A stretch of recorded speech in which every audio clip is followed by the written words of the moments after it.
सब घर वाले बात कर रहे होते हैं तभी बेल बजती है और कहते हैं मैडम आपका पार्सल। रिया तुरंत पार्सल लेने के लिए बाहर चली जाती है और वो थैंक्स बोल के अंदर आती है। वो अंदर आती है तो उसके हाथ में एक बॉक्स रहता है। तभी लालची तेजस कहता है क्या है इसमें खाने के लिए। यहाँ पे रिया हंसने लगती है। तभी आकाश कहता है अरे दादा वो केक का बॉक्स है तो केक ही होगा ना उसमें। और सब लोग तेजस को देखने लगते हैं। रोशनी जानबूझकर रिया को कहती है रिया मुझे लगा नहीं था तुम इतने जल्दी वापस घर आ जाओगी। रिया उसे देख रही होती है, वो कुछ बोलती नहीं है। फिर रोशनी वापस कहती है कि तुम्हारे पापा को इतना कुछ उनके साथ हुआ, उन्हें मारा और तुम इतने जल्दी भूल गई। सचिन रोशनी को देख रहा होता है, फिर आकाश को कहता है देखा ये आग में घी डालने का काम कर रही है। आकाश भी पागल की तरह चुप रह जाने दे छोड़ ऐसे बोलता है। रिया कहती है वही बात पकड़ के बैठेंगे तो कैसे चलेगा। फॉरगेट द पास्ट, फ्यूचर के बारे में सोचते हैं। क्यों अंकल। और परेश भी कहते हैं हाँ, लेकिन परेश को ये को रोशनी की बात खटकते नहीं है कि अब सब कुछ अच्छा हो रहा है, दोनों बच्चे घर वापस आ गए और ये ऐसे बोल के वापस आग में घी डालने का काम करे। लेकिन परेश को ये नहीं समझेगा, अगर ये सचिन बोलता तो उसे तुरंत चुप करवाता। रिया केक ओपन करती है, टेबल पे रखती है और साइली वनी को कहती है कि आप कैंडल्स जलाइए ना। तो वो कहती है मैं क्यों। तो वो कहती है आइए ना साइली वनी प्लीज़। और वो कैंडल जलाती है। रिया रोशनी को भी कहती है कि आगे आ जाओ रोशनी। फिर आकाश को कहती है आ जाओ आकाश, हम दोनों मिलके केक कटिंग करते हैं। वो केक काटते हैं। रिया और आकाश एक दूसरे को केक खिलाते हैं। फिर रिया रोशनी को कहती है ये लो पीस केक का और अपने हस्बैंड को खिलाओ। रोशनी उसे कुछ खुशी तो नहीं होती पर सबके सामने वो कर लेती है ये।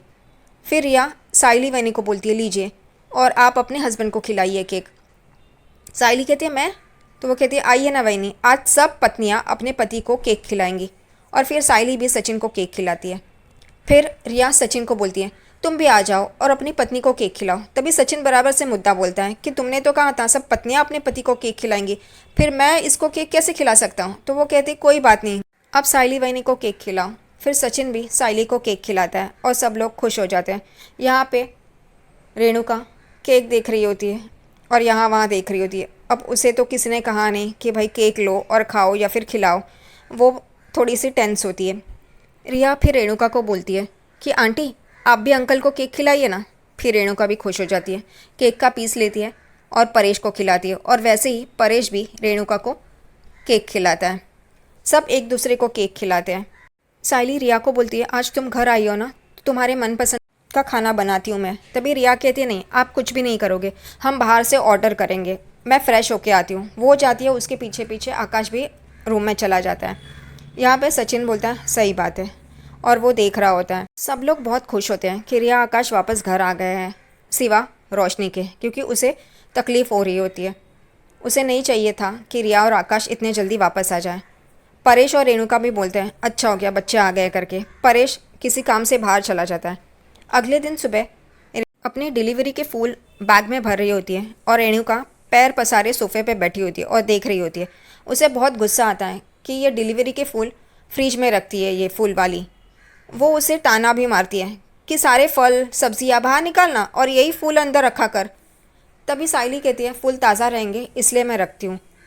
तभी रेणुका को गुस्सा आता है और वो कहती है तू मुझे उल्टा जवाब दे रही है। साइली वहाँ से डिलीवरी के लिए जा रही होती है। तभी रेणुका उसे रुकाती है और कहती है कहाँ जा रही है। तो वो कहती है मेरी 2 डिलीवरी है वो करके आती हूँ। रेणुका साइली के ऊपर गुस्सा हो जाती है और बोलती है फिर घर का काम कौन करेगा। तभी साइली कहती है मैंने घर का सारा काम कर लिया है, दोपहर का खाना भी बना दिया है, काका और आप खा लीजिए, मैं जाती हूँ। और वो चली जाती है। रेणुका को ये सुन के बहुत गुस्सा आता है। अब किस वजह से ये जानबूझकर गुस्सा निकाला ये पता नहीं। सब कुछ सही से चल रहा है, दोनों बच्चे भी आ गए हैं, फिर अब क्यों ये साइली और सचिन के ऊपर वापस मुसीबत ला रहे हैं। रेणुका गुस्से से बैठी होती है। उतने में ही रिया की माँ आती है और रेणुका उसे बोलती है आइए ना आइए समधन जी आइए, और उसे बिठाती है। साइली घर पे नहीं होती है इसलिए चाय कौन बनाएगा, इसलिए रेणुका रोशनी को आवाज़ देती है। रोशनी बाहर आती है। रेणुका कहती है देख रिया की माँ आई है, जा चाय बना, साइली घर पे नहीं है। रोशनी को गुस्सा आता है कि मुझे चाय बनाने के लिए बोला है, लेकिन अब उसके पास और कोई चारा भी नहीं है। वो जाती है किचन में चाय बनाने के लिए। उतने में ही एक आवाज़ सुनाई देती है फूल वाली वही फूल वाली। ये सुन के रेणुका चौंक जाती है और एक औरत अंदर आती है और वो कहती है कि मेरे फूल है, वो साइली ने कहा था डिलीवरी यहाँ से ले करके। रेणुका कहती है साइली घर पे नहीं है, आप जाइए। ये सारी बातें किचन से चुपके से रोशनी देख रही होती है और मज़े ले रही होती है। वो औरत रेणुका को कहती है, नहीं मुझे चाहिए, अभी के अभी फूल चाहिए, उसने कहा था कि फूल मिलेंगे करके, रखे हैं करके, जाइए आप मेरे फूल लेके आइए। तभी रिया की मॉम जानबूझकर रेणुका को पिन मारती है। अरे जाइए ना समधन जी, आप ऐसा क्यों कर रही है, वो बेचारी फूल ही तो मांगने आई है, दे दीजिए। उतने में रोशनी भी चाय लेके आ जाती है। रेणुका गुस्से से अंदर जाती है और वो गजरे का पैकेट लेके आती है और उस औरत को देती है। वो कहती है, नहीं नहीं मुझे तो गिन के दीजिए। रेणुका बोलती है, आप गिन लीजिए, मुझे नहीं पता। वो कहती है, नहीं नहीं अगर कुछ कम ज़्यादा हुआ तो। और फिर रेणुका वो गिनने बैठती है, उसे तो पता नहीं होता। वो रोशनी को भी पूछती है, तुझे आता है? तो वो कहती है, नहीं काकू मुझे नहीं आता करके।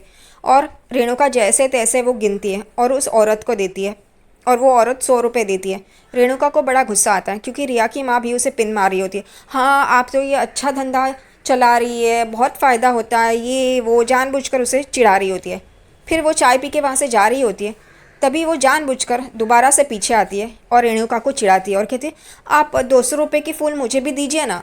और रोशनी कमरे में जाते जाते ये सब तमाशा देख रही होती है जानबूझकर। रेणुका को गुस्सा तो बहुत आ रहा होता, लेकिन अब रिया की माँ को क्या बोले। वो जाती है और वो फूल लेके आती है और उसे दे रही होती है। तभी जानबूझकर रिया की माँ कहती है, नहीं नहीं मुझे भी 4 हाथ गिन के दीजिए, इतने नहीं चाहिए। और वो भी 4 हाथ गिन के रेणुका देती है और रिया की माँ उसे 200 रुपये देती है और चली जाती है जानबूझकर वहाँ से हंसते हंसते। ये सब देख के रोशनी आ जाती है पिन मारने के लिए काकू को। रेणुका को बोलती है, क्या हुआ काकू? तभी रेणुका गुस्से में होती है, बोलती है, देखा ये रिया की माँ ने कैसे बर्ताव किया, वो भी मुझे फूल वाली समझ रही है, मैं इसे हेल्प करती हूँ करके। क्या हालत बना के रखी है। और यही चाहिए रोशनी को। रोशनी पिन मारना शुरू कर देती है, पता है ऐसे कैसे बर्ताव कर सकती है, आपके साथ ऐसे कैसे बोल सकती है आपको, ये वो। और फिर वो उसे आइडिया देती है कि साइली ने और सचिन ने घाई घाई में ये दुकान तो लगाई है, लेकिन म्यूनसिपलिटी से परमिशन तो नहीं ली होगी ना इस जगह पे दुकान रखने के लिए। तो हम एक काम कर सकते हैं, म्यूनसिपलिटी में कंप्लेंट कर सकते हैं। रेणुका को ये आइडिया अच्छा लगता है। रोशनी कहती है, रुकिए मेरा फ़ोन कमरे में है, मैं कॉल करती हूँ, म्यूनसिपलिटी वाले आके ये दुकान तोड़ देंगे, लेके जाएंगे। और वो लोग खुश हो जाते हैं। दूसरी तरफ यहाँ पे म्यूनसिपलिटी वाले आते हैं और वो दुकान देखते हैं कि इल्लीगल है यहाँ पे, और वो तोड़ना शुरू कर देते हैं। रेणुका और रोशनी अंदर से ये सारे चीज़ें देख रही होती है और बहुत खुश हो रही होती है कि अब देखा, अब आएगा मज़ा, अब वो फूल वाली क्या करती है मुझे देखना है करके। वो बहुत ही अच्छा मज़ा ले रहे होते हैं और ये म्यूनसिपलिटी वाले वो दुकान तहस नहस कर देते हैं। उतने में ही ऑटो से साइली भी वहाँ पे पहुँच जाती है और वो एकदम से उनके पास भागती है और कहती है, आप ये क्या कर रही है, ये मेरी दुकान है। वो कहते हैं, ये इलीगल है और ये दुकान के आपके पास कोई कागजात है, पेपर्स है, लाइसेंस है। वो कहती है, नहीं पर ये ऐसे कैसे कर सकते हैं, आप ऐसा मत कीजिए। वो उन्हें रिक्वेस्ट कर रही होती है, लेकिन वो लोग मानते नहीं हैं। और ये सारा तमाशा रोशनी और रेणुका अंदर से देख रहे होते हैं और बहुत खुश हो रहे होते हैं। उतने में ही परेश भी वहाँ पे आ जाता है और वो बोलता है, ये क्या हो रहा है, ये क्या कर रही है। तभी साइली कहती है, देखिए ना काका, ये लोग मेरी दुकान तोड़ रहे हैं। परेश भी कहता है, आप ये क्या कर रहे हो। तभी वो लोग कहते हैं, ये रास्ते पे है दुकान, आपका घर और वो गेट वहाँ पे है, सब को तकलीफ़ हो रही है। तभी परेश कहता है, ये मेन रोड थोड़ी ना है कि गाड़ियाँ आते जाते उनको तकलीफ़ होगी, ये तो अंदर है, ये रेजिडेंशियल एरिया है। तभी वो लोग नहीं मानते। वो लोग कहते हैं, नहीं आपके एरिया से कंप्लेंट आई है, इस वजह से हमें ये करना पड़ रहा है, क्योंकि ये फूलों का कचरा यहाँ पे गिरता है, उससे मच्छर आते हैं और लोगों को परेशानी होती है। तभी परेश कहता है, आपने देखा ना, ये एरिया पूरा साफ था और ये ऐसे नहीं करती, यहाँ पे कचरा नहीं डालती है। साइली भी उन्हें कहती है कि जितने फूलों की ज़रूरत होती है, जितना ऑर्डर होता है, उतने ही मैं फूल लाती हूँ, यहाँ पे कचरा नहीं करती हूँ, ये पूरा साफ़ होता है, मैं इसे साफ़ रखती हूँ। तभी वो लोग नहीं मानते। वो लोग कहते हैं, नहीं आपके एरिया से कंप्लेंट आई है तो हम लोग ये नहीं कर सकते। साइली और परेश पूछते हैं कि किसने कंप्लेंट की है, और ये सुन के रोशनी और रेणुका चौंक जाते हैं। अगर उनका नाम सामने आया तो